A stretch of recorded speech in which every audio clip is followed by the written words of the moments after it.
بخاری اٹھا کے دیکھ لیں 4827 نمبر حدیث ہے انٹرنیشنل نمبر کے مطابق۔ مروان جب حجاز کا گورنر ہوتا ہے، مسجد نبوی میں خطبہ دیتے ہوئے وہ بار بار یزید ابن معاویہ کا ذکر کرتا ہے تاکہ وہ بیعت لے حضرت معاویہ کے بعد ان کے بیٹے کے لیے۔ یہ بخاری کے الفاظ ہیں، اور اس کے لیے ظاہر ہے جب وہ فضائل و برکت، جیسے یہاں بھی ہوتا ہے کہ امت کے وسیع تر مفاد میں، یا میرے عزیز ہم وطنوں، یہ وہی چیز۔ تو اللہ تعالیٰ نے امیر المومنین کو یہ بات سجھائی ہے۔ اچھا، یہ بخاری میں بھی حدیث ہے، اور یہ آپ کو ڈھونڈنا کو مشکل نہیں ہے۔ آپ تفسیر ابن کثیر کھول کے سورۃ الاحقاف پارہ نمبر 26 میں آیت نمبر 17 کے کانٹیکسٹ میں بخاری کی حدیث اور جتنی اور حدیثیں ہیں، یہ حدیث المستدرک للحاکم کے اندر بھی موجود ہے بڑی ڈیٹیل کے ساتھ، اور یہ حدیث سنن نسائی الکبریٰ کے اندر بھی موجود ہے بڑی ڈیٹیل کے ساتھ، اور یہ سارے کے سارے طرق حافظ ابن کثیر المتوفیٰ 774 ہجری نے سورۃ الاحقاف آیت نمبر 17 کے کانٹیکسٹ میں ساری حدیثیں ایک جگہ جمع کر دی ہیں، بخاری کی، حاکم کی، نسائی کی، باقی کتابوں کی۔ پہلے میں بخاری والا حصہ بتاتا ہوں آپ کو۔ تو بخاری کے الفاظ ہیں، عبد الرحمن بن ابی بکر کھڑے ہوئے اور انہوں نے اس حاکم وقت کو کچھ کہا۔ اب امام بخاری نے یہ نہیں بتایا کہ کیا کہا، لیکن یہ بات سمجھ آ گئی کہ گل چوبے علی کی تھی، اگر وہ لگ گئی جا کے، کیونکہ وہ بھی اس قسم کی باتیں کر رہا تھا۔ وہ باتیں میں آپ کو دوسری کتابوں سے، حاکم سے اور سنن نسائی الکبریٰ سے بتاؤں گا، اور تفسیر ابن کثیر کھول کے آپ لوگوں کے گھروں میں ہوگی، پڑھ لیں، PDF فریلی اویلیبل ہے۔ تو اس کے بعد بخاری کے الفاظ ہیں کہ وہ مروان کو غصہ آیا، اس نے کہا پکڑو اسے، گرفتار کرو، آج کے دور میں نیب کے حوالے کرو۔ تو سیدنا عبد الرحمن بن بکر فوراً جا کے مسجد نبوی کے ساتھ ایڈجسٹنٹ اما عائشہ کا حجرہ تھا، اس میں جا کے چھپ گئے۔ اب اتنے تو کوئی بغیرت نہیں تھا، اتنی عوام دیکھ رہی تھی، حضرت عائشہ کے حجرے میں تو کوئی گھس نہیں سکتا تھا، وہ تو محرم تھے، ان کے بھائی تھے۔ تو مروان کا غصہ نہیں ٹھنڈا ہوا، اس نے باہر سے کہا ہاں ابو بکر کے بیٹے، تو ہی ہے نا جس کے بارے میں وہ آیت نازل ہوئی ہے سورۃ الاحقاف آیت نمبر 17، کہ یہ کہتا ہے کہ میرے ماں باپ مجھے کہتے ہیں کہ جب ہم مر کے مٹی ہو جائیں گے تو دوبارہ سے زندہ کیے جائیں گے، یہ تو اگلے لوگوں کی کہانی ہے۔ ابو بکر کے بیٹے، یہ تیرے بارے میں نازل ہوئی ہے، تو اپنے ماں باپ کو کہتا تھا کہ قرآن اگلے لوگوں کی کہانی ہے۔ نعوذ باللہ، کتنا بڑا جھوٹ بولا۔ تو سیدہ عائشہ سے برداشت نہیں ہوا، وہ حجرے کے اندر سے ہی بولی، انہوں نے کہا آل ابی بکر کے بارے میں کوئی آیت ایسی نازل نہیں ہوئی ہے سوائے سورہ نور کی وہ آیات جو میری برات میں نازل ہوئی تھی، حدیث افک والی، تو آل ابی بکر کے اوپر الزام لگاتا ہے۔ بخاری میں اتنی حدیث ہے، لیکن فلنگ دی بلینکس موجود ہے، انہوں نے بلینکس امام بخاری نے چھوڑی ہیں، وہ فل کی ہیں حاکم نے اور سنن نسائی الکبریٰ میں، اور حافظ ابن کثیر نے بھی کر دی سورۃ الاحقاف آیت نمبر 17 میں۔ وہ کیا ہے کہ مروان نے کہا کہ امیر المومنین جو ہے نا، یہ چاہتے ہیں کہ اپنے بعد اپنے بیٹے کو نامزد کر دیں، جس طرح کہ ابو بکر نے بھی تو عمر کو نامزد کیا تھا، حالانکہ وہ بھی مشورے سے کیا تھا، اور دوسرا عمر حضرت ابو بکر کے بیٹے تھے، تو کیا وہ مطلب وہ کس طریقے سے ریزیمبلنس بنا رہا تھا؟ تو اس پہ ابو بکر کے بیٹے کو غصہ تو آنا تھا نا۔ تو ابو بکر کا بیٹا عبد الرحمن بن بکر وہاں کھڑا، اس نے کہا سیدھی طرح کہہ، تیرا امیر المومنین معاویہ کیسر و کسرا کے طریقے پہ چلنا چاہتا ہے، ابو بکر اور عمر کے طریقے پہ نہیں۔ ہائے ہائے ہائے ہائے، اے وہ گل سی جیڑی بخاری میں لکھا ہے، کچھ کہا، انہوں لگ گئی آگ، انہوں نے کہا پڑھو انہوں، پھر آگے بخاری میں آتا ہے، اور اس میں آگے موجود ہے کہ سیدہ عائشہ نے اندر سے کہا اسکت، چپ کر، بکواس بند کر، آل ابی بکر کے بارے میں کوئی ایسی آیات نازل نہیں ہوئی سوائے میری برات میں۔ اور ان حدیثوں میں آگے موجود ہے، البتہ مروان تیرے بارے میں موجود ہے، جب تو اپنے باپ حکم کی پشت میں تھا، رسول اللہ نے کہا تھا حکم پہ لعنت، اس کی اولاد پہ لعنت، تو اسی لعنت کا ٹکڑا ہے۔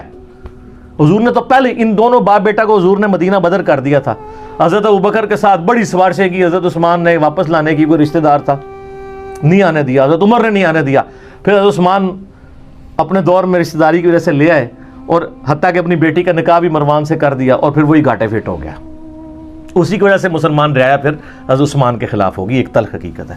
یوٹیوب پہ میرا کلپ دیکھ لیں، حضرت عثمان کی شہادت کے اصلی اسباب، جعلی اسباب نہیں، جی عبداللہ بن سبا تھا، 40,000 صحابہ اس کے پیچھے لگ گئے، یعنی حضور کے تربیت یافتہ صحابہ 40,000، ایک ابن سبا نے ان کی مت مار دی، بالکل جھوٹ ہے۔ میں نے بخاری مسلم سے اپنے پمفلٹ میں، جس کا تعارف میں اینڈ پہ کرواؤں گا، یہ سارا کچھ کھول دیا ٹروتھ۔ اچھا، اب ظاہر ہے جب یہ دشمنی ہو تو آپ کیا سمجھتے ہیں دشمنی ختم ہوتی ہے؟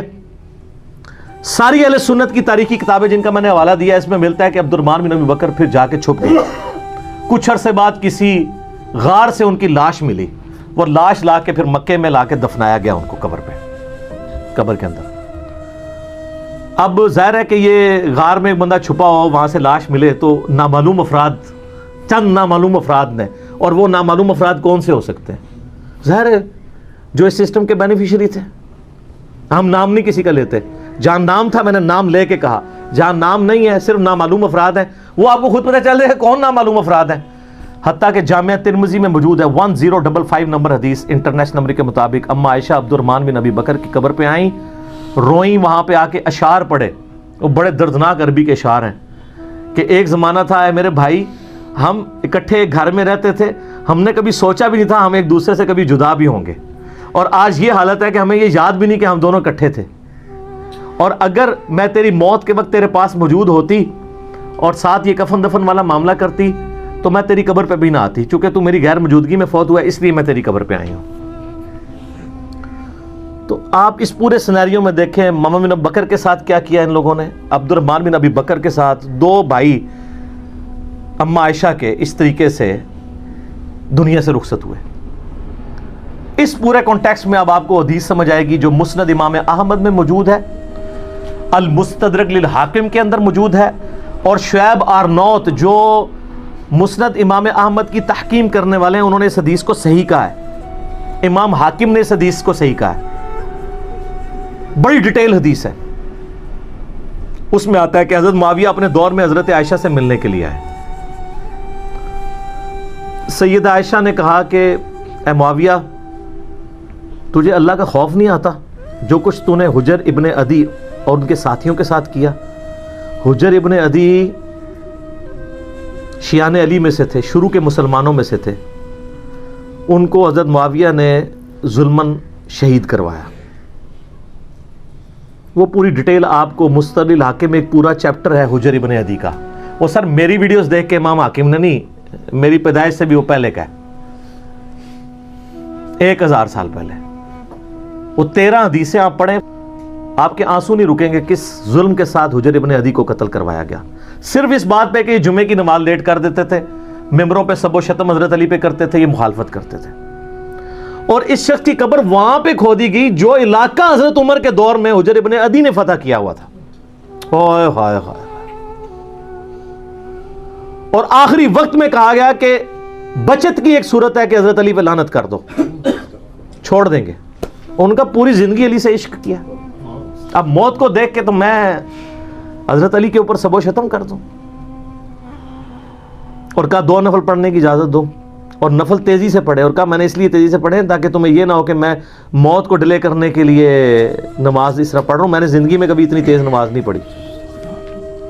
اور پھر کہا وصیت کی لوگوں کو. ایران والوں نے حجر ابن عدی کے اوپر, جن کو آپ کہتے ہیں صحابہ کو نہیں مانتے, انہوں نے پوری ایک فلم بنائی ہے حجر ابن عدی کے اوپر, یوٹیوب پہ رکھی ہے اردو ڈبنگ کے ساتھ. تو انہوں نے وہاں پبلک کو وصیت کی کہ مجھے میری انہی بیڑیوں میں اور انہی خون آلود کپڑوں میں دفن کرنا ہے, قیامت والے دن پولیس رات میں میں معاویہ کا گریبان پکڑوں گا. ان کے ساتھی بھی قتل کیے گئے صرف ایک ٹسل کے اندر کے حضرت علی کے سپورٹر کیوں ہے. اب حجر ابن عدی ان کے ساتھیوں کا جب قتل ہوا, سیدہ عائشہ تو پھر بڑی دکھی تھی اس کی وجہ سے. تو حضرت معاویہ جب ملنے کے لیے آئے, مسند امام احمد المستدرک للحاکم میں موجود ہے, شعیب آرنوت نے کہا حدیث صحیح ہے. کہا معاویہ تجھے کوئی خوف نہیں آیا, تو نے حجر ابن عدی اور ان کے ساتھیوں کے ساتھ جو کچھ کیا, اور تجھے ڈر نہیں لگتا کہ میں ایک بندہ مقرر کروں جو چھپ کے تیرے اوپر وار کرے اور تجھے قتل کر دے؟ یعنی حضرت عائشہ کا غصہ کس لیول کا تھا کہ میں گریلا وار کروا کے تجھے مروا نہ دوں. تو انہوں نے کہا کہ ام المومنین, ہم آپ سے یہ ایکسپیکٹ نہیں کرتے کہ آپ ایسا کریں گی, کیونکہ ہم نے نبی علیہ السلام سے سنا ہے کہ مومن کبھی چھپ کے وار نہیں کرتا. لوگوں کو حدیثیں سنانی. کس کو؟ اما عائشہ کو. اور پھر کہا کہ اماں یہ بتائیں آپ کا جو میں نے خرچہ پانی لگایا ہوا ہے اس معاملے میں تو کوئی, اور وہ انہوں نے نہیں لگایا ہوا تھا, وہ تو آپ کو مال غنیمت میں سے مسلمانوں کو وظیفہ ملتا تھا, حضرت عمر کے دور کا شروع ہوا تھا, اس میں تو کوئی آپ کو شکایت نہیں ہے. تو انہوں نے کہا مجھے اس معاملے میں کوئی شکایت نہیں, یہ شکایت تھی جو میں نے تمہیں کی ہے. تو انہوں نے کہا اماں یہ کام چھوڑیں, ہمیں اپنے کام دنیاوی چلانے دیں, ہمارا معاملہ اور اللہ کا معاملہ, ہمیں ہماری سیاست والے معاملات میں آپ دخل نہ دیں. آپ اندازہ کریں اور یہ ہمیں تاریخ سے روایتیں لا کے دیتے ہیں کہ جی وہ جناب جی حضرت عائشہ کہتی تھی میری زندگی بھی معاویہ نوں لگ جائے. اس سے تہاڈی ہسی بھی دستی ہے کہ روایتاں کس نے کڑیاں ہونیاں نے, کیونکہ حدیثیں کچھ اور بتا رہی ہیں. ٹھیک ہے, تو یہ کوئی شخص کہے گا جس کے بھائی قتل ہوئے ہوں, جس نے اتنے قتل عام دیکھا ہو. اسی لیے آپ دیکھ لیں کہ سیدہ عائشہ کو ساری گیم سمجھ آ گئی تھی. جنگ جمل میں بھی ان کو مس یوز کیا گیا, بعد میں ان کو ساری بات سمجھ آ گئی تھی. تو یہ وہ کہانیاں بنا بنا کے بتاتے ہیں. تو اب اس پورے سینیریو میں دیکھیں, اما عائشہ سلام اللہ علیہا کو بڑا کلک تھا حضرت معاویہ رضی اللہ تعالیٰ عنہ کے اس طرح کے ایٹیچیوڈ کے اوپر, اس لیے انہوں نے یہ بات کی. اور میں آپ کو بتاؤں, میں گھنٹوں فی الودی بول سکتا ہوں ہمارے جو ائمہ اہل سنت تھے ان کی کتنی سخت رائے اس کی وجہ سے بنی. مثلا امام ہے علی ابن الجعد, بعض سے ابن الجود پڑھتے ہیں لیکن یہ زبر کے ساتھ ہے. المتوفا 230 ہجری, امام بخاری امام مسلم کے استاد ہیں. صحیح بخاری میں 14 حدیثیں, 14 حدیثیں ان سے. امام احمد بن حنبل کے بھی استاد, امام بخاری کے استاد. ان کی حدیث کی کتاب بھی ہے مسند علی ابن الجعد, جس طرح کہ مسند امام احمد ہے. سکہ سرٹیفائیڈ سنی امام. ان کے بارے میں ابن حجر اسقلانی تہذیب التقریب میں صحیح سند کے ساتھ لے کے ہیں. اور شیخ زبیل زئی صاحب رحمہ اللہ تعالیٰ نے اپنی جو وہ قیام رمضان کی تعداد درختوں کی وہ جو کتاب ہے اس میں بھی نقل کی ہے. یہ کہا کرتے تھے اگر مجھے قیامت والے دن یہ بات پتہ چلے کہ اللہ تعالیٰ معاویہ کو عذاب دے رہا ہے تو مجھے یہ برا نہیں لگے گا, کیونکہ مجھے پتہ ہے اس نے امت کے ساتھ کیا کیا ہوا ہے. وَلِعَوْذُ بِاللَّهِ تَعَالَى. لیکن ہم نے کبھی ایسی بات نہیں کی ہے.